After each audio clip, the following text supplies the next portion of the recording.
Hi there, it's Joanne Davies, Spiritualist Medium and Psychic again.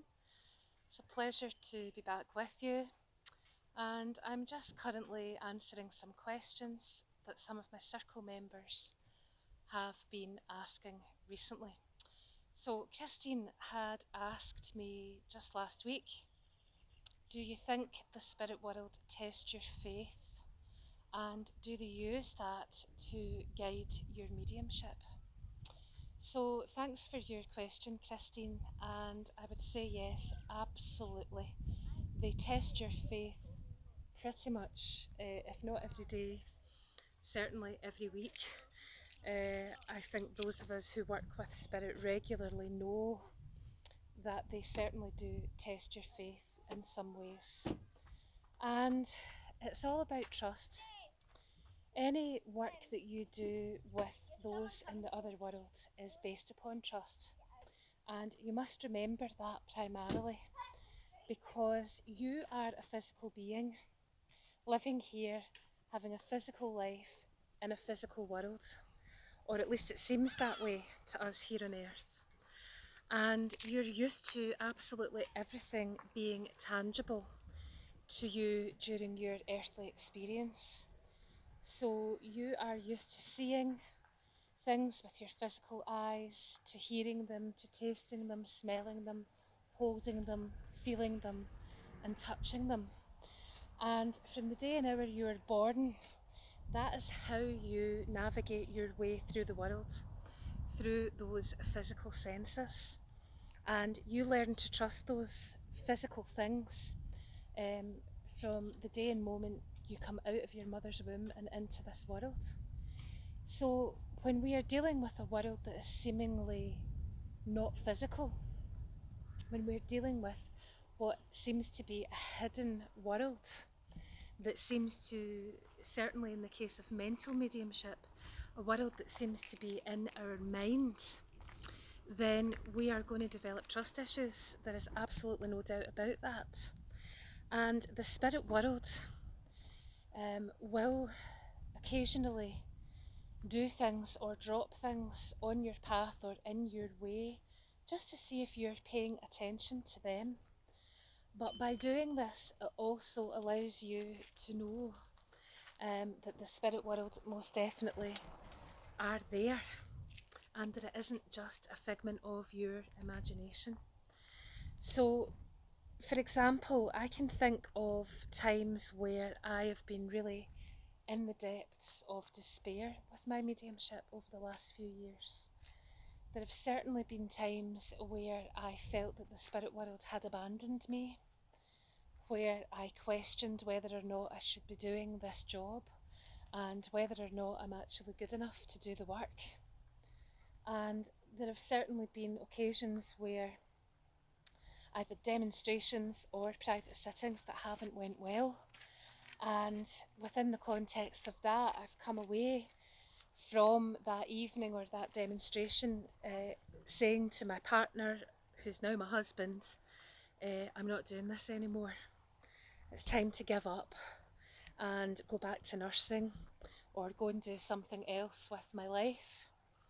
And guaranteed that every time that happens, something deep within me spurs me on and keeps me going, whether it be a reading from a student or from a colleague in a spiritualist church from another medium, or whether it be something totally different that happens in my life, like hearing words of inspiration from someone else, or coming across a book or a song.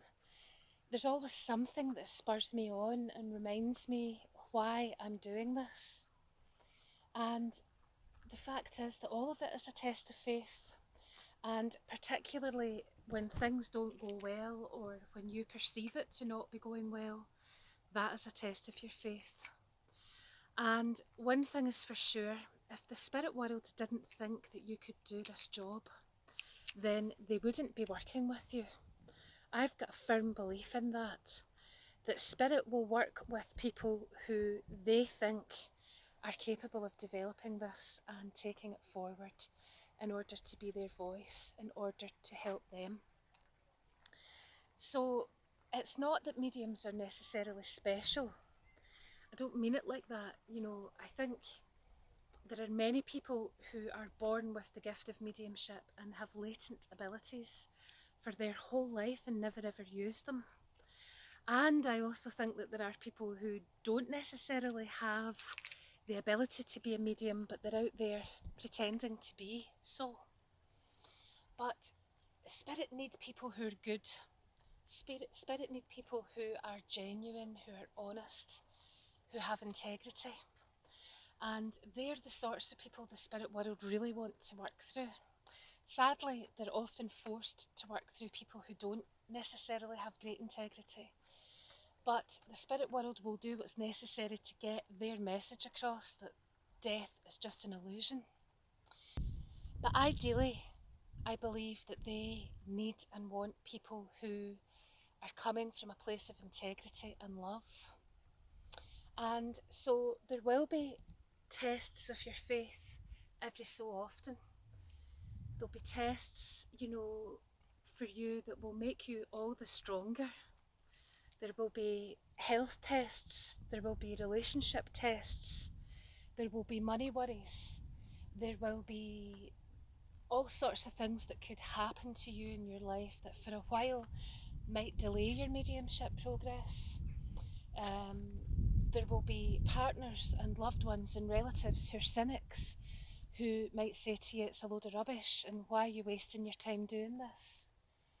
But ultimately these things will be thrown upon your path to test your mettle, to see if you're dedicated enough, because ultimately those mediums who are out there working, who people look at and say, wow, they are amazing mediums, these people are ultimately people who have dedicated their life to mediumship, who have dedicated their life to spirit. And so that requires a lot of strength of character in order to truly meet that dedication. So spirit will test you all the time to see if you are dedicated enough, to see if you are actually listening to them and paying attention to them. They will test you all the time to see if you trust them and if you trust enough to put your ego to the back, if you trust enough to make yourself vulnerable and put yourself out there. Because ultimately, being a medium can leave you open and subject to ridicule from friends and family. It can lead you to situations as well where you may have to cut ties with people because you realise that you no longer vibrate on the same energetic vibration.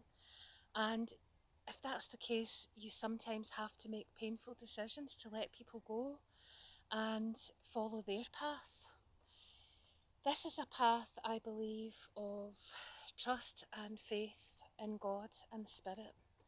And so if you look at the story, the most famous one that we can probably all relate to is that story of Jesus Christ and how many times his faith in God was tested, how many times his faith in the love and power of God and Spirit was tested. Yet Jesus Christ, despite ridicule and despite his ultimate sacrifice, which was his murder, he never ever wavered in his faith in another world, and he never ever wavered in his message, which was to spread the word to all of humanity that love transcends death. So I hope that answers your question, Christine. And if you like this video, please like. If you think any of your friends may benefit, please share. And if you want to see more content from my channel, then please subscribe. So thanks, and I'll leave it with you. Take care. Bye for now.